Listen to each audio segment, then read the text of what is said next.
imagine that person on their first day or in their first week. They're terrified. They don't know what the expectations are of you. And if you say, hey, this is what I expect of you in this role. These are the key 5 things that this role needs to do. You do these things right, and all is going to be good. If it repeats, create a process. Simple rule. Everything is going to have to be operationalized in your business. Now, it doesn't necessarily mean that everything has to be detailed in intricate, over-the-top detail, but it does mean that you have to have things documented in the business. And I did a video on this a couple of weeks ago on Friday the 13th, so that if someone gets hit by a bus, someone else can take on the roles and step into making sure that things can still operate in that area of the business. At a minimum, at an absolute minimum. We don't have to document how to log into Gmail in the morning. You don't have to go to that level of detail. But you do need to know, hey, this is what Mary does every day, or this is what Fred does every day. They make sure that they're on top of customer emails. That might be it, responsibilities-wise. So that someone stepping into the new role, and again, imagine that person on their first day or in their first week. They're terrified. They don't know what the expectations are of you. And if you say, hey, this is what I expect of you in this role. These are the key 5 things that this role needs to do. You do these things right, and all is going to be good. That person immediately knows what to do to get to work and to be able to take care of their role. And if you're a founder who right now is feeling overwhelmed or feeling anxiety that your people in your business are not doing the things you want them to do, this is the solution. So the system for creating systems. This is the best bit of IP. I have to give credit to Stuart Cook, who was the previous CEO of Zambrero, who I learned this from, who ripped it from Jack Delosa, who is the founder of a company called The Entourage, which was an entrepreneurial education community, who I'm pretty sure ripped it from Dale Beaumont, another one of our partners, who runs a business called Business Blueprint, who ripped it from someone else, I'm sure, but I don't know who. So this has been passed down many times, but I did learn these from someone else. So what we're going to identify with a whole bunch of steps here on how you identify like a really, really great process. What are all the elements? Now, every single process in your systems library, well, it does have to include every one of these steps, but you may not bullet them out one by one exactly like this. But anyway, this is what it looks like. Okay, we're going to identify the what. What is the result of this process? And I'll use the example of getting payroll done, okay? We want to show what does success look like. If we're doing payroll or if we're documenting our payroll process, well, success looks like everyone's paid on time and everyone's paid accurately. That's what success looks like. Next, we're going to identify the why. Why is it important that we get this done? Well, it's important that we get payroll correct because if we're late, our team are going to get the shits. If we don't do it correctly, then we expose ourselves to liability by either underpaying or overpaying. And we don't want any trouble with the tax department either. That would be another liability for the business. So it's really important that we get this correct. And it's important that we keep good exchange with our team, fair exchange in the way that we're doing business with them, so that they feel rewarded because we're really appreciative of their work with us working together. So let's make sure we pay them on time every time so that they feel appreciated. So when's this done? What are the trigger points that tell us that this needs to happen? Well, it may be a calendar-based trigger point, so it might be an event-based trigger point. An event-based trigger point might be, we do this when we onboard someone, or we do this when we onboard a client, or we follow this process when we have XYZ event coming up. So there would be event-based triggers. Time-based triggers are something that repeats. We do our strategic planning in the company once per quarter at the end of the quarter. We do our annual planning for the company at the end of June 30. That's our Australian financial year. So you can start to see here, we're starting to think what are the trigger points for the processes, and you want to have them identified and documented. And then importantly, when is the deadline? When does this need to be done by?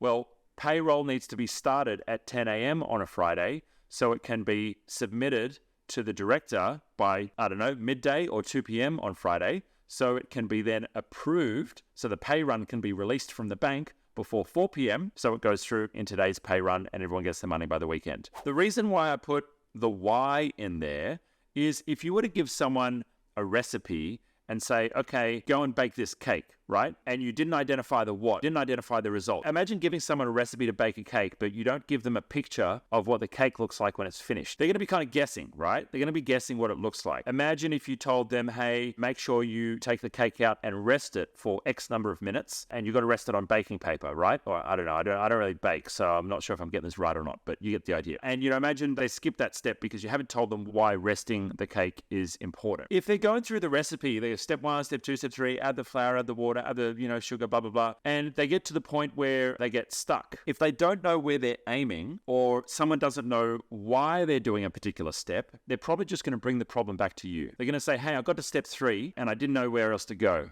So can you help me solve this problem, please? And what that does is that's just creating more of those questions coming back to you. And for those of you that are wanting to systemize your business because you feel like you're the bottleneck, you're in the middle of everything, this is really important. So when you've identified what the result looks like and you've told someone why this is important, well, they'll get to step 3, they get stuck, and they'll come to you and they'll say, hey, you know what? I got to step 3 and I got stuck, but I kind of have an idea of where we're going and I know why it's important to get XYZ steps done. I think if I do this, I think we'll get the result. Is that what you're after? And then all you need to say is, yes, that looks great. Go ahead. Do step 3, 4, 5, blah, blah, blah. Or no, you do it this way and then go ahead. So showing someone the result means that they kind of know where they're aiming, and it's going to make their job a little bit easier when they're following a process. When you identify the why and you identify the result as well, it also means that when you throw these documented process at a newbie, they're more likely to just be able to pick it up and go with it. So what is the job title of the person performing this task? And then finally, the how. This is where we get to the actual recipe. Step 1, 2, 3, 4, 5, like baking a cake, and then an audit checklist. How do you know your work has been completed successfully? How do you know that you've done it correctly? Now, my audit checklist when I was doing payroll, and the team do all the preparation work for it now, but my audit checklist when I was doing payroll was to look at the number in the payment file that had been uploaded to the bank and compare that to the number inside of our Xero file, just to make sure that those two numbers matched, because it was very easy to go through the process of payroll, getting it all prepared, exporting the file, uploading it to the bank, but accidentally just uploading the wrong payment file. Common mistake, right? You got a bunch of downloads sitting in your folder and you upload the wrong payment file. And that can immediately put you into trouble with underpaying or overpaying your team, particularly if you don't notice. Another little check set for payroll, and I set up my team to do this as well. When you complete the pay run, have a look at last week's pay run and see if there's more or less than 10% of a variance of last week's pay run. Just do that little check. Really simple. If you're paying double the wages that were being paid out last week or last fortnight, probably something wrong with your numbers. So little checks like that, just kind of check your own work, are the kind of things that we would probably intrinsically do if we are running or managing a process. But if you're delegating it to someone else, you've got to show them how to do their own little checks and balances. And once you show someone else how to do those little checks and balances, what you're probably doing subconsciously right now, the anxiety of delegating a process over to someone else drops significantly, because basically you're teaching them how to do things like you. And this is really, really important for your jump shots. And for those of you who've ever had the thought, I wish I could just clone myself,